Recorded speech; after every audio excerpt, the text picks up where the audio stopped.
Our next little guy is Charlie. Charlie is a 4-year-old Papillion Chihuahua mix, and he's white with chocolate in coloring. So Papillons, some people are familiar with the breed, some aren't, but they're a true Papillon. Their ears kind of stick out like a butterfly, and Papillon actually means butterfly as well.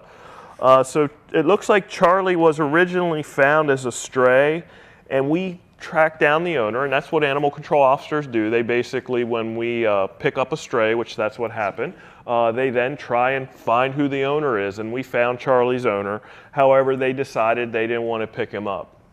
So they were nice enough, though, to fill out a profile for him, and they just basically said they didn't have time for him anymore. So it looks like that Charlie is house trained. He didn't use a crate, and he had lived with his previous family for about 2 to 3 years. He wasn't around any other animals. He didn't live with any other animals, and it looks like he does know a few basic commands.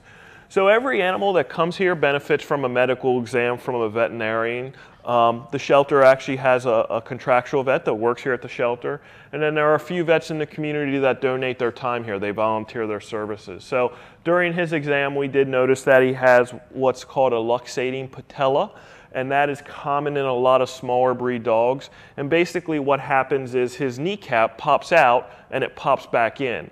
And that's usually done on a grade of 1 to 4, and his is about a 2. So as it gets worse, there's more of a potential that his knee can pop up and then not go back in. At this point, there's no treatment recommended, but obviously it is something someone will have to observe. People who have dogs with luxating patellas do need to watch their weight, because the heavier a dog gets, the more likely it is that their knee will pop out and it can come more severe. We did notice that he has somewhat of an underbite and that he has some tartar on his teeth, which is common for a lot of smaller dogs, and as dogs get older at the same time.